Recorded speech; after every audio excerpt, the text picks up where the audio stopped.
Bonjour, bonsoir et bienvenue à Privilégié. Cette semaine, on parle de technologie et de domination mondiale avec quelqu'un qui a compris que le numérique, ça se dominait puis pas à peu près.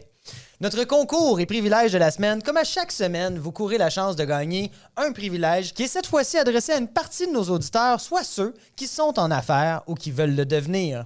Cette semaine, courez la chance de gagner un site web, tout frais compris d'une valeur de 5 000 $ offert par un des commanditaires de l'émission d'aujourd'hui, AMM Solutions Numériques, une des plus grandes firmes en numérisation au Québec et qui fait partie aussi de mes entreprises chouchous. Un peu différent de d'habitude, tout ce que vous avez à faire pour courir la chance de gagner le privilège de la semaine, c'est de partager notre épisode et identifier 3 entrepreneurs qui mériteraient un bon rafraîchissement de leur site web et de leur image de marque. Donc, comme vous l'aurez deviné, cette semaine, on accueille un empereur du numérique qui a fait sa trace depuis 20 ans dans le domaine et qui ne cesse de grandir. D'ailleurs, il a acheté le web littéralement grâce à sa plaque d'immatriculation qui est composée de www. On reçoit François Charon. Comment ça va? C'est la vraie plaque de mon char, hein, 3W. Je le sais.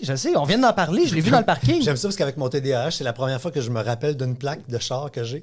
Ah oui? Fait quand l'assurance te demande c'est quoi votre plaque, ouais. c'est www. Puis non, pas juste ça, il y a des places, il y a des municipalités, il faut que tu rentres ta plaque pour payer, genre le parcomètre. Ouais, puis il n'y a pas assez de digits pour certaines, que j'arrive pas à payer ma plaque. Sérieux? La place de parking des fois. Ils ont-tu mis ça à jour pour le fun? Une question personnelle? C'est pas toutes les villes. Il y a des villes que leur système, leur borne interactive n'est pas à jour. Fait que si tu mets www, ça fait comme genre, entrez-en 3 autres. J'en ai pas 3 autres. Je mets 000 dans ce temps-là. 100%. Yeah. François, très heureux de t'accueillir ce matin. Merci beaucoup de prendre le temps de venir nous voir sur la plateforme Privilégié. Ici, on parle de privilège, du privilège de vivre de sa passion. Et à la fin de la journée, je crois que tu es hyper inspirant par ton énorme parcours qu'on va survoler aujourd'hui. 20 ans dans le domaine des communications, plus du que web. Ça, j'ai juste Salut Bonjour, c'est 20 ans. Puis je suis parti de Salut Bonjour depuis 7-8 ans. T'arrives pas à Salut Bonjour de même, là. Il faut que tu aies planté une petite graine de quelque part, puis que tu aies grandi, puis que tu aies fait de la radio en région, puis que tu as fait de la télé sur de la télé, des télés alternatives avant. Fait que, tu sais, je regarde j'ai toujours en joke.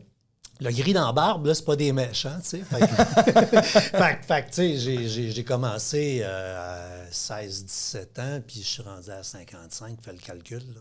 Félicitations. Écoute, François, on va survoler tout ce que tu as fait. FrançoisCharon.com, qui appartient à Synonyme Média, 1 million de pages vues par mois ou de visiteurs uniques. Visiteurs uniques. Non, pages vues, page vue, c'est 150 1000 pages vues à peu près par jour. Fait que on est dans du 3, 4, 5 millions. Dans le temps des fêtes, on monte à du 7, 8 millions de pages vues. Ça veut dire qu'une personne sur 7 au Québec te connaît. Non, pas me connaît. Visite ton site. Visite mon site. Puis comme ils sont en rotation, tu sais, quand ça fait une trentaine d'années que tu es dans les médias, tu sais, connais. Puis j'adore ma position. On parle de privilège, là. Moi, j'ai le privilège d'être une personnalité publique sans être une vedette. J'ai le meilleur des deux mondes. Pourquoi? Fait que, les gens sont très respectueux envers moi parce que j'impressionne personne. Puis plus que ça fait 8 ans que je fais plus de télé en direct. T'sais, salut, bonjour, là. Tu rentrais dans un centre d'achat, c'était McDonald's in the house, là. mais là, le monde se crisse de moi comme dans l'an 40. Mais ils reconnaissent. Fait que j'ai le privilège d'être reconnu, puis j'ai pas le monde sur le dos. J'ai le meilleur des deux mondes présentement. On pourrait dire que ton nom est devenu une marque de commerce, un peu ce que François Lambert a fait ou tente de faire dans les dernières années avec François Lambert One. Mais ce que tu veux dire, c'est que ton visage, quand tu es au restaurant avec ta blonde ou avec des amis... pas juste ça, c'est que le François Charon, la marque s'appelle FrançoisCharon.com. Ouais. Puis pour moi, il y a vraiment 2 affaires. .com, puis on l'appelle .com au bureau. .com, c'est la marque. Okay. François pense des choses que la marque ne pense pas. On a développé une marque au fil du temps. Un peu comme Ricardo, c'est pas Ricardo. T'es le Ricardo du numérique. Je suis le Ricardo du numérique. Ricardo, t'es le prochain en studio. Faut qu'on parle de cuisine parce que je cuisine vraiment mal, mais je suis pas pire en numérique. Et poursuivons dans ton parcours. 20 ans à Salut Bonjour Matin. T'as toujours été dans ta vie un leader et un fonceur et je dirais, un icône du numérique au Québec. Même avant, je suis un entrepreneur né. J'ai commencé comme toi. Je lisais tantôt, je t'ai stalké sur Google pour aller voir 2-3 informations. Puis, tu as commencé à vendre des bonbons que ta mère a achetés au Costco. Ouais. Parce que j'ai compris. Moi, c'était le Richelieu au coin de la rue de chez nous. Quand j'ai compris que des bonbons, ça se vendait en sac, J'ai acheté des bonbons, mais moi, je reste dans un quartier de Montréal-Nord, le bloc appartement. J'ai mis une tente dans le parking en arrière. Mon père a tassé son char. J'ai mis ma tente sur l'asphalte. J'ai mis une petite bibliothèque en avant. Moi, j'engageais mes amis voisins qui étaient mes employés. Ouais. Puis moi, je m'habillais en habit, man. J'avais 8 ans et j'étais à mon bureau. J'étais le boss. Dans la tente. Il fait chaud, là. Mais j'avais un habit de corduroy brun caramel. Puis j'étais le boss. J'avais des fausses lunettes. Puis j'étais patron de mon magasin de bonbons. J'avais 7 ans, 8 ans. Ben voyons donc. Hey, vendez des bonbons, gang, ça mène à quelque part. Sérieusement, oui. Puis moi, j'ai évolué après ça. J'ai un peu les gens qui vendent des thermopompes au porte-à-porte. J'ai compris que les barres de chocolat pour lever des fonds, mais tu pouvais les acheter. J'engageais mes amis, puis ils me donnaient une pièce à chaque fois qu'ils vendaient une barre. Hey, j'étais rendu avec un gros réseau, là, une vingtaine d'enfants qui vendaient des barres, puis qui disaient que c'était pour l'UNICEF. Si on abuse des enfants, c'est cœur, hein, c'est bon. Mais écoute, François, ton parcours, c'est de distinguer évidemment avec françoischaron.com, mais votre site.ca que tu as vendu il y a quelques années et ton nouveau bébé Boomerang. Parle-nous de votre site.ca que tout le monde connaît au Québec. Votre site.ca a commencé du fait que, parce que dans les yeux de bien du monde, je suis monsieur Internet. On est tous monsieur quelque chose, là. Fait que quand on fait de la télé, on met des étiquettes très facilement aux gens. Fait que moi, je suis monsieur Internet. Fait que les gens ont confiance en monsieur Internet, puis j'ai toujours fait en sorte que les gens ne perdent pas confiance en moi, de là la popularité de françoischaron.com. Puis à françoischaron.com, le monde nous posait des questions. « Hey, j'ai une petite PME, je suis coiffeur, j'ai un magasin, Facebook, le marketing, mon site web, comment je le fais? » Et on me demandait beaucoup « Aide-moi, François. » Et je regardais comment le marketing fonctionnait. J'ai monté votre site.ca à plus de 15 000 clients et j'ai accompagné des dizaines de milliers d'entrepreneurs à être rois de leur aventure, rois de leur premier pas sur le web, puis à eux de décider après pour dire « OK, man, et là, je veux de l'aide, puis là, je sais c'est quoi faire du web. » Fait que là, je vais aller me trouver, puis là, ils devenaient des bons clients, parce que quand ils arrivaient dans une boîte de web, ben là, ils savaient quoi dire. Ils étaient pas, comprend pas les mots corrects. Moi, c'est une facture. Ça, c'est important, parce qu'il faut former le Québec. Est important, c'est ce que j'ai fait, moi, pendant 10 ans avec votre site. Ça a été un succès. Moi, je suis pas un opérateur. D'ailleurs, d'avoir opéré ça pendant 10 ans, je comprends pas comment j'ai fait 10 ans. Puis, non, mais moi, je suis un géniteur. Je pars des projets. Fait que j'ai parti plein de projets dans ma vie d'affaires. Lui, ça a été mon plus gros que j'ai vendu à mon ancien associé pour me concentrer sur françoischaron.com parce que je pensais que c'était comme fini. J'étais pour gérer mes affaires, faire des petites chroniques. Mais développer des projets, c'est une maladie mentale qui est incurable. Puis tu peux pas empêcher une tête de penser. Puis tu as tout le temps des idées. Puis tu repars encore 1000 maudits projets. C'est très inspirant. Tu es une bébite, je tiens à le dire officiellement. Merci, parce que je m'appelle moi-même, je m'auto-proclame bébite. Non, mais je dis ça comme un compliment, sincèrement. Tu as l'air passionné, hyper dynamique. Dis-moi, tu as vendu votre site.ca il y a 4 ans. Ouais. On parle de combien au niveau... à qui tu as vendu et pourquoi tu as vendu? C'est en millions. J'ai vendu à mon ancien associé. Okay. Pourquoi j'ai vendu? C'est que comme n'importe quelle compagnie, quand t'es deux, on était 2 à 50-50, vient un moment donné dans une forte croissance que c'est pas vrai que 2 humains vont penser pareil tout le temps.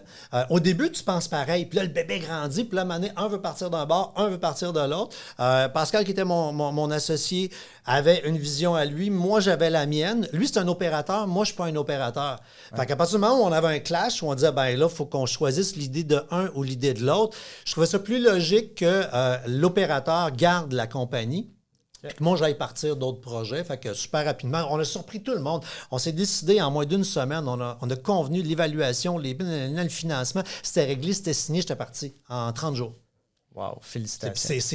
Si vous avez jamais vendu une PME, là, une PME, c'est plus dur à vendre quasiment qu'une grosse compagnie. Ça, c'est tough vendre une PME. Là. Mais François, tu amènes un très bon point. On se fait souvent demander à privilégier parce qu'on accueille des gens qui bâtissent des entreprises, qui sont inspirants, on essaie d'inspirer par l'exemple ici. Je crois qu'on le fait très bien. Avec plus de 3 millions de visionnements de notre saison 2. T'as ça à chaque mois, mais bon, ça, c'est une autre histoire. Non, mais écoute, pour un balado thématique, là, moi, je parle d'Internet au grand public. Là, c'est pas la même affaire. Là, c'est un méga succès, ton affaire. Mais c'est vraiment intéressant ce que tu fais. Mais dis-moi, on se fait souvent demander le partenariat. OK? Puis nous, c'est un message qu'on essaie de marteler parce que, dans le sens que partir tout seul, pour certains, Toi, ça te fait vraiment pas peur. Moi non plus, en fait, mais ça fait peur à certains, puis ils se disent, OK, comment je trouve le bon partenaire? Puis j'aimerais qu'on parle, et c'est pour ça que votre site.ca m'intéresse beaucoup, de comment tu as vécu ton partenariat dans ce projet-là, et qu'est-ce que tu conseillerais aux gens par rapport aux choix qu'ils doivent faire sur leur partenariat? Bien, moi, j'adore, avant même les partenariats, ce que j'ai fait le plus souvent dans ma vie, c'est des rapprochements stratégiques.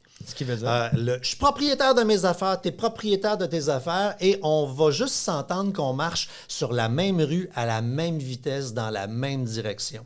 Ce qui crée une vélocité d'énergie. Puis votre site.ca a commencé comme ça. FrançoisCharron.com se faisait demander... Avec quoi je fais mon site Internet? Avec quoi je fais mon site Internet? Je dis, bien, Colin, on va arrêter d'envoyer le monde à gauche et à droite. Puis on est quand même un média qui voulait se financer. Fait que, on va vendre une plateforme. Ouais. J'avais un fournisseur technologique qui travaillait sur FrançoisCharron.com, donc le Pascal en question, qui avait un hébergeur web qui s'appelait Ice Cream, un des premiers petits hébergeurs web indépendants au Québec. Qui, lui, c'était dans le temps, là, tu payes 8,95 par mois, tu as des adresses email, puis tu te fous un WordPress là-dessus, puis tu t'arranges avec tes problèmes. Tu sais, c'était ce genre d'hébergeur-là. Le moment où la plupart des particuliers étaient capables de se faire un site par eux-mêmes. Absolument. Puis là, lui m'avait dit quelques semaines avant, hey, il faut que je ferme la shop, ça n'a pas de bon sens, parce que Google va se mettre à donner de l'hébergement. Fait que la business d'hébergement un peu, c'est mort, là. Ça va valoir 1 ou 2 piastres par mois, l'hébergement sans service ajouté. Fait qu'il fait, moi, il faut que je sorte de l'industrie au plus maudit. Je fais, mais attends, trouve un WYSIWYG, trouve un logiciel simple, un drag and drop qui fait que monsieur, madame, tout le monde va pouvoir se faire un petit site web de base. Puis, moi, j'ai la clientèle pauvre, ça va me faire un petit revenu d'appoint. Fait que là, comment on appellera bien ça? Moi, j'adore les concepts, mais j'aime les choses. Je suis un communicateur. Je veux que ça soit compris. Fait que, tu sais, comme FrançoisCharron.com, là, je suis pas fier du nom de ça. Mais quand tu fais de la télé quotidienne dans un show qui tire 1 million, ben, c'est quoi le nom du gars, là, Monsieur Internet, là, Charron? François Charron. Ça marche. Fait que si ça s'était appelé Internet Québec ou zwingawapukpuk.com, il n'y aurait peut-être pas le même succès. Là, tu veux faire un hébergement web pour faire ton site web, tu appelles ça comment? Votre site. C'est un excellent nom, ben oui. Fait qu'on a créé votre site.ca, puis au début, il commence à avoir des clients, Et à un moment donné,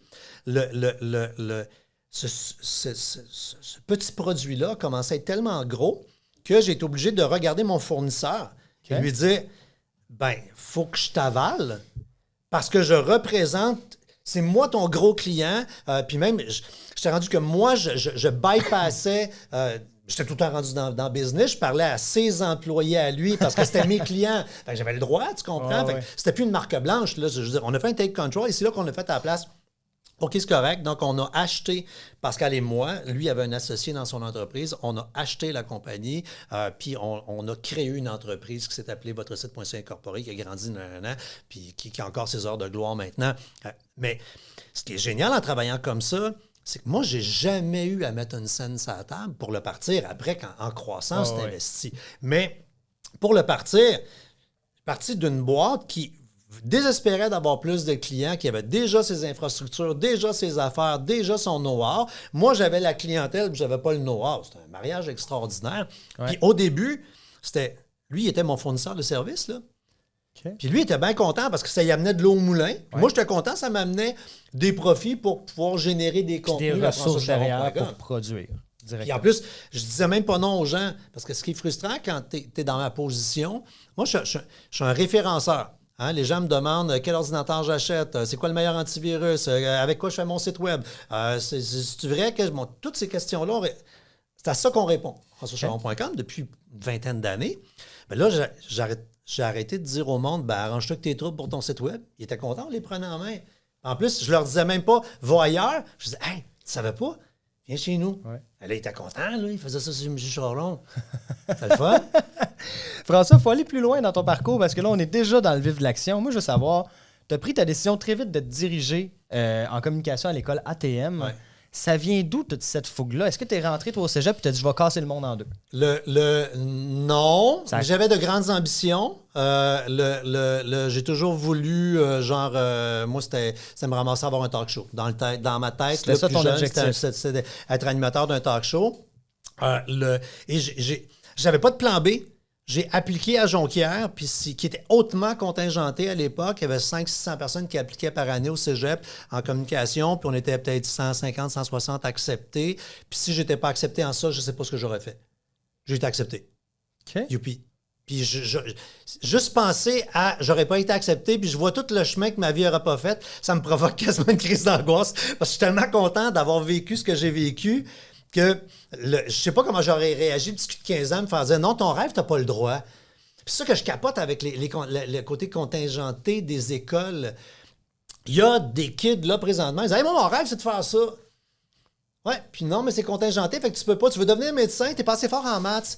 Mais moi, je connais bien des médecins que, tu sais, ils n'ont pas d'empathie à la bonne place, fait que je préférais me faire guérir par un médecin pourri en maths, mais avec de l'empathie large de même, qui m'écoute au lieu de taper dans son ordinateur. Fait que je déteste quand on empêche quelqu'un de vivre son rêve. Ça serait-tu de dire que t'aimerais ça changer le milieu scolaire ou que t'es pas d'accord avec comment nos évaluations fonctionnent? Pas juste le milieu scolaire, là, tout ce qu'on a devant nous autres présentement, là, je te crisserais un coup de pied dans le nid de guêpe, man, là, mais solide. Pour tout défaire. Parce qu'à la base, chaque règlement, chaque affaire est logique. Mais là, je veux dire, c'est de la surréglementation. Puis je dis ça, je suis pas un gars de droite, pas en tout. Là, je suis un centre-gauche. Là, mais justement, pour ramener l'humain là-dedans, laisser les... Gars, Jonquière, meilleur exemple. On rentre là, on commence 180. À la deuxième année, on est déjà rendu quasiment 100. Pourquoi? Parce qu'il y en a 80 qui ont vu que ça a l'air bien le fun d'être derrière un micro. Ouais, mais c'est très facile quand t'es né pour faire ça. Si t'es pas né pour faire ça, là, et Simonac de Simonac qu'un micro, c'est pas évident. Puis le micro, c'est le bout de facile, là. Non, mais c'est tout le reste, la préparation, Il faut que ça te passionne à un tel point que tu sois prêt à mettre l'énergie derrière pour que ça donne un show. Ouais, clairement, c'est ça. 100%. Puis, t'es sorti de là pour aller en mode? Bien, c'est-à-dire que moi, j'ai été au cégep très jeune. Je suis rentré au cégep à l'âge de 15 ans. J'avais un petit peu d'avance à l'école, on va dire ça de même. Okay. J'ai fini à 18 ans. À 18 ans, j'avais mon diplôme. Je voulais pas aller à l'université aux grandes dames de mes parents. Je suis enfant unique d'une famille classe moyenne. Mes parents disaient hey, « Tu vas étudier là, aussi loin que tu veux. » Mais c'est fini. J'ai un deck. J'ai une technique, maman. J'ai eu le syndrome du micro blanc. Okay. C'est pas le syndrome de la page blanche. Là. J'avais rien à dire. Je capotais à l'idée de me retrouver devant un micro. Pourtant, à la radio-école, j'étais pas vilain. Okay. Mais penser devoir parler, être animateur, j'ai choqué ben raide. Puis j'ai payé une partie de mes études. Mes parents ont payé mes études. J'ai payé ma boisson pendant mon cégep avec la mode, à être coiffeur, à dessiner des vêtements. J'ai toujours aimé l'univers créatif. Je suis très manuel. Fait que je savais que j'avais ces deux champs-là possibles. Fait que en marchant sur la rue Saint-Jean à Québec, en me demandant ce que j'étais pour devenir dans la vie, il y avait un local à louer. Le propriétaire était dans le local. C'est pas une joke. Je suis rentré. Oh, ouais. J'ai fait, c'est bien beau ce local-là. J'ai signé un bail commercial à 18 ans. Puis après ça, je fais bon, qu'est-ce que je fais dans ce local-là? Puis t'as parti une boutique de mode? Oui, et ma ligne de vêtements 1 an plus tard. Fait que j'avais mon atelier, je dessinais mes vêtements, j'avais mes couturières. Puis, d'après moi, mesdames et messieurs, il y a un lien entre vendre des bonbons, partir une marque de vêtements, puis réussir dans la vie en numérique. D'après moi, c'est le parcours qu'il faut suivre. Peut-être pas. Parce que la guenille, allez pas dans la guenille, les amis, ça finit toujours mal. Ça finit avec des grosses dettes. Ben non, tu perds du cash, puis tu perds tes rêves. Là. Les meilleurs recrues chez AMM Solutions numériques ont été bizarrement des gens qui sont sortis de l'université en mode, qui finissent, parce qu'il y a l'aspect créatif dans la mode et dans le numérique. Tu étudies en mode. Mais tu étudies en mode et tu ne vis pas de la mode. Ça devient ta passion et tu utilises ton talent. Mon DA a gagné plein de prix comme étant le meilleur futur designer de mode pendant quelques années de fil. Il fait du web et du design. Il fait pas de la guenille, là. Non, il a compris. Puis il a un bon boss, en plus. Si tu décides de retourner dans ta ville, effectivement, François Charon comme boss, là, je suis 100% d'accord. C'est encore meilleur boss, c'est mon chum en plus. Fait que là, c'est comme il y a un all-in, là, tu sais. C'est clair. Et parlant justement, avant de parler de ton parcours, votre site.ca et françoischaron.com, aujourd'hui, c'est une entreprise, des multi-entreprises. On a Boomerang aussi, on va y revenir sous peu. Ouais. Combien d'employés as-tu présentement dans ton là, j'en ai beaucoup moins qu'avant. Là, ça, c'est le fun. On est 7. Dans l'équipe. Fait que là, à 7, t'as pas de pyramide. C'est l'autogestion. Les gens font ce qu'ils veulent. Puis toutes mes théories que j'ai toujours dit s'appliquent très bien dans des micro-équipes. Du temps, tu fais ça en prison. Quand tu viens travailler, tu viens performer. Tu sais, françoischaron.com, moi, ce qu'on demande là, une journée, là, c'est d'avoir 40-50 000 visiteurs uniques par mois. Quand on a ça, là, le nombre de sous qui rentrent dans le shop, c'est assez pour payer le salaire puis faire ce qu'on veut vivre. Fait que si on est les premiers à parler d'une alerte de virus un matin, puis qu'on monte le compteur, il est rendu midi, puis on est rendu à 60 000, là, ben allez-vous-en, gang, là, je veux dire. On est là pour faire un résultat. On pourrait travailler comme des déchaînés pour obtenir un score de marde, avoir 5-6 000 personnes.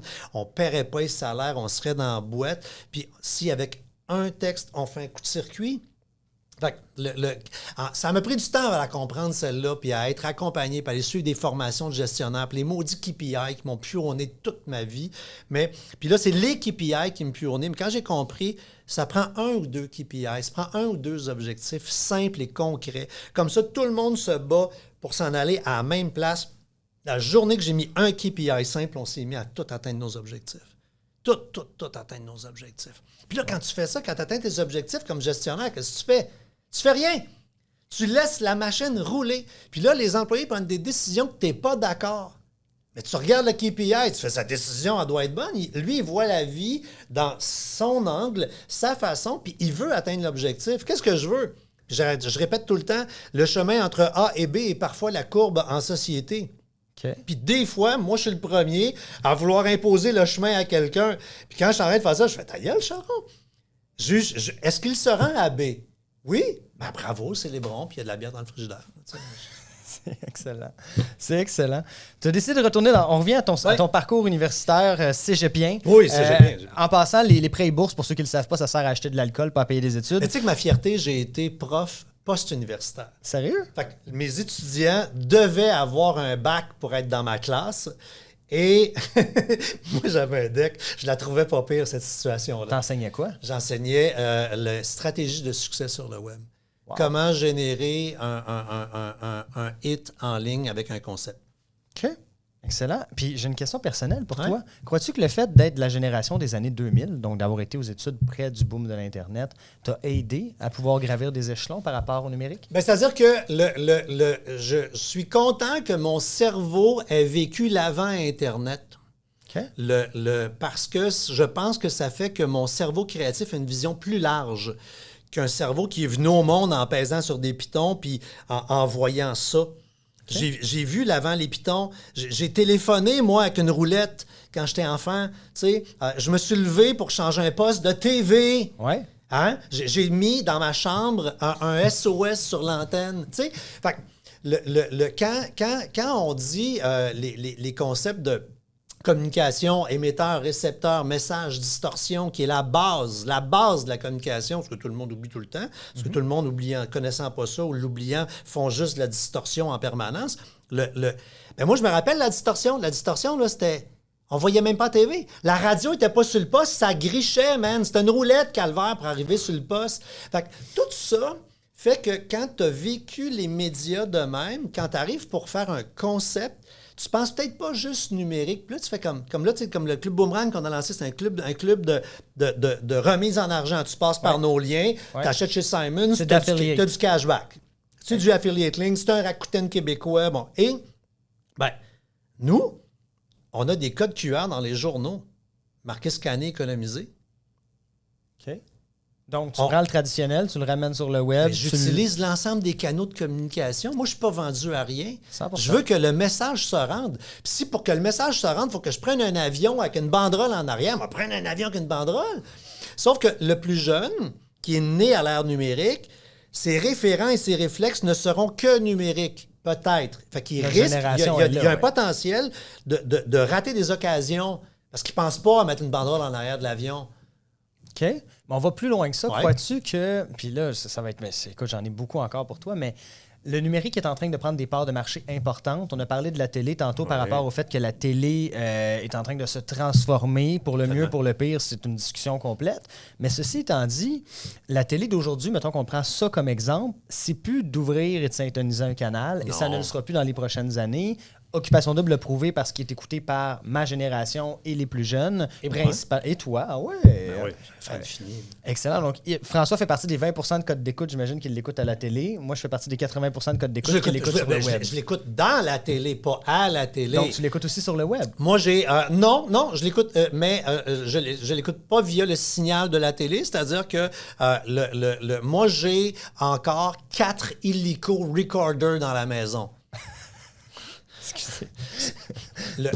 À françoischaron.com, je m'oblige à être toujours en arrière de la vague technologique pour vivre ce que le vrai marché de masse vit. Puis c'est pas vrai que le monde sont 4 marches par en avant. Non, ça, t'as raison. Et si je veux être un vrai vulgarisateur de la vraie vie, moi, je suis pas un tech guy qui est en avant de la marche. Là, je suis en arrière pour avoir de la compassion pour ceux qui font comme « tabarnak, j'ai pas eu la fin de mon émission parce que le maudit hélico coupe la fin de l'émission. » Je suis encore là, moi. Tu sais, puis là, mes vieux hélicos... Hey, j'ai un hélico qui a pogné en feu l'été passé. Là. C'est vieux de même. Il a brûlé, man. Le feu a pris dedans. Là. C'est littéralement... fait que là, moi, j'enregistre tout ce que je vais écouter. Dans ton hélico? Dans mes hélicos. Ouais. Comme ça, peu importe la pièce où j'arrive, j'écoute ce que je veux quand je veux. Parfait. Fait que je suis en VOD, je suis comme un web, mais je préfère de loin faire ça. Puis quand j'ai ma gang qui font comme « Ah ouais, moi, ça, sur le web. Ah, ouais, tu veux regarder les 84 publicités que tu fais juste zapper de 1 minute, on te reconsidère comme une nouvelle séance, puis on te repart. Et là, avec mon hélico, moi, je fais tout ce que je veux. Bzz, bzz, bzz. C'est mon oncle, je pense que c'est plus efficace. Ah ouais? Ben oui. Je regarde la même affaire que toi en ligne, sur le web, mais je me tape pas des séquences de publicité qui en finissent plus de pas finir en permanence. Je peux zapper à 23e minute, le regarder, puis j'arrive là direct. Sauf que considérant que l'industrie du traditionnel a de la misère à démontrer des vrais résultats, on le sait que les résultats de la radio sont un peu comme ça. Ah non, mais là, mélangeons pas le KPI, la cote d'écoute, à savoir, là, il faut qu'on revisite comment on calcule la popularité d'un contenu. Ouais. Le meilleur exemple, j'ai fait un balado avec Julie Snyder la semaine passée. Je veux dire, tu sais, Julie, comme tous les nouveaux producteurs, elle est beaucoup plus, comme dans l'an 40, presque de ma cote d'écoute de TV, mais transformée en tranches de pain diffusées sur le web, le monde y en mange des toasts, là. Fait que si tu vends 3 millions de tranches de toast par mois, puis que ton show est 112 000 à la TV, ben c'est un nouveau succès. Ouais. C'est pas grave que la TV est 112 000, tu as 3 millions de tranches de pain qui se consomment ailleurs. Fait qu'il faut juste penser différemment. Un peu comme l'exemple d'Occupation Double, c'est drôle, on fait un collatéral à Julie Schneider où les codes d'écoute de la dernière saison ont été 80% et plus en ligne par rapport à 20% dans les canaux traditionnels. Ça veut pas dire que le show est pas bon, ça veut juste dire que la clientèle s'en va ailleurs. Parce dans le téléphone, essentiellement. Puis l'affaire, c'est qu'on est de plus en plus aussi à avoir des extraits. Tu sais, moi, je fais tu sais, j'ai 2 balados. Là. J'en ai un qui s'appelle La mise à jour, qui est comme une revue d'actualité techno de la semaine. Quand tu regardes les stats de l'épisode complet, c'est correct. Quand tu regardes combien nos extraits tirent sur l'ensemble des plateformes, tabarnak, c'est plus qu'un show de TV, là. Je veux dire, on clenche le million avec des extraits. L'épisode n'est pas si tant. Mais c'est pas grave, ça. L'important, c'est que le monde mange des toasts, ça. J'adore il y a plein de mots que j'apprends à privilégier. Manger des toasts, les moldus, hein, Gwen? Fait que et voilà. Écoute, j'ai une question pour toi, François.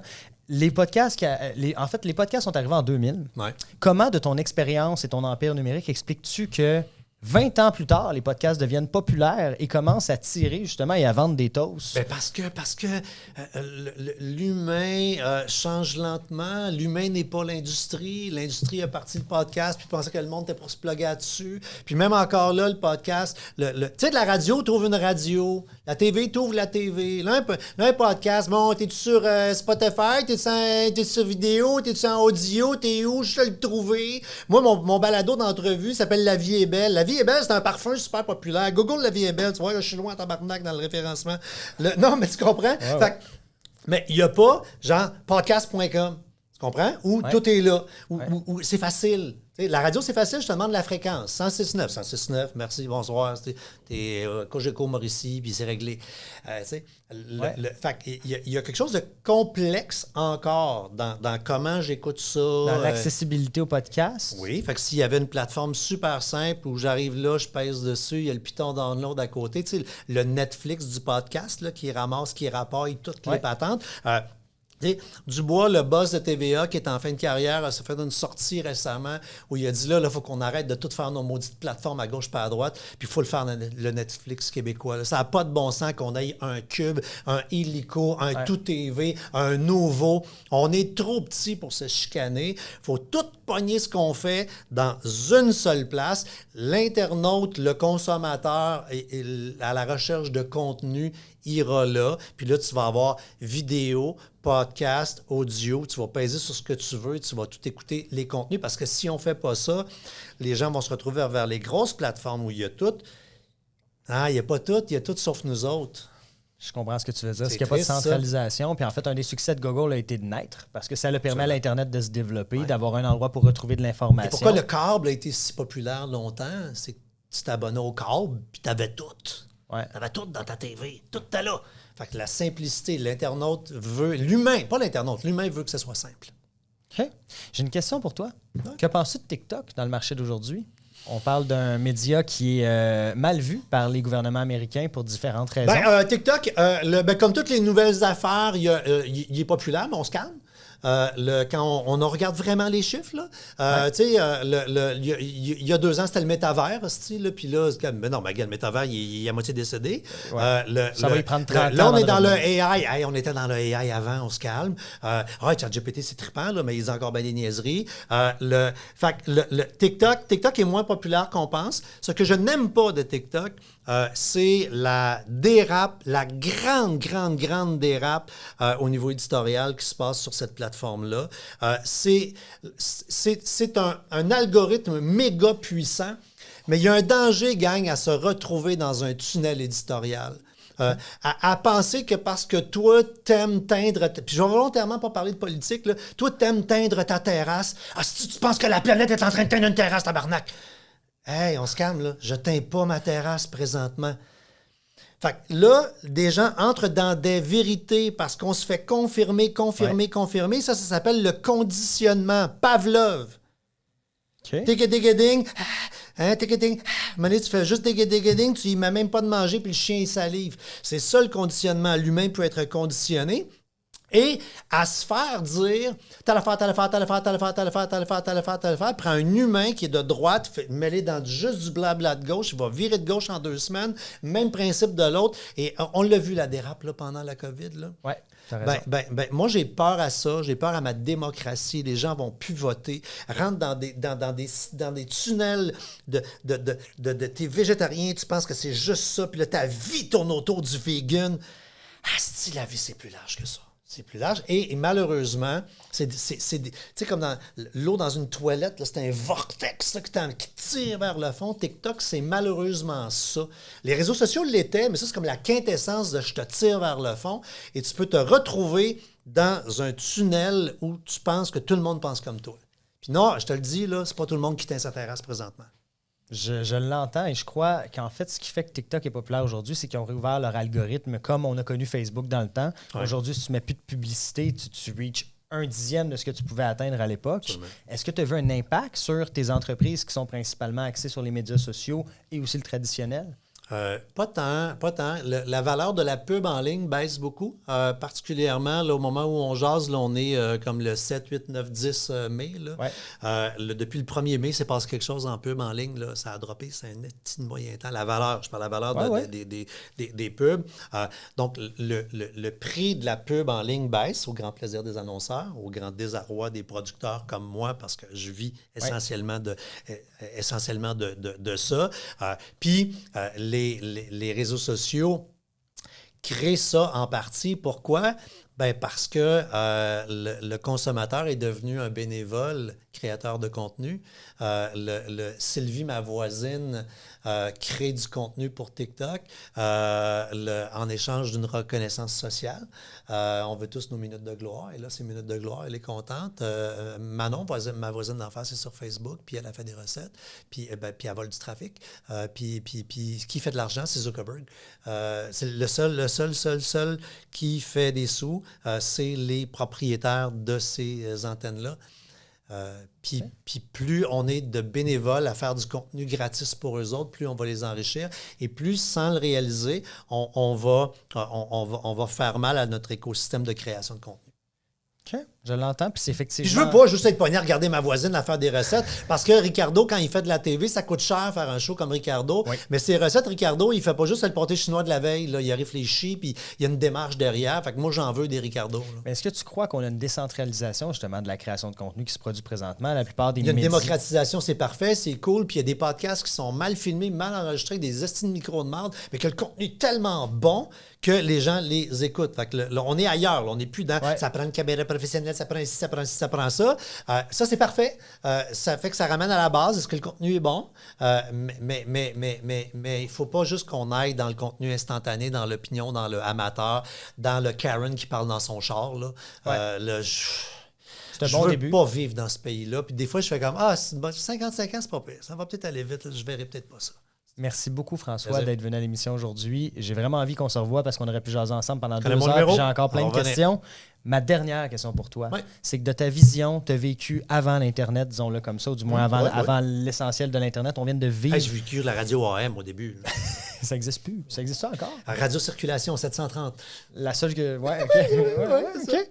Puis, tu as vécu aussi, j'imagine, comme nous tous, ce que la pandémie a amené au niveau de la révolution technologique, l'adoption de la technologie. Un bon en avant de 10 ans. 100%. Les gens qui ne consommaient pas en ligne consomment aujourd'hui, font confiance à l'Internet. Ma grande question pour toi, c'est comment vois-tu le numérique dans les 5 prochaines années au niveau de sa transformation et ce qu'il va apporter à notre société? À peu près que c'est là, ça avance pas si tant vite. Ce qu'on va avoir intégré plus, c'est tous les assistants.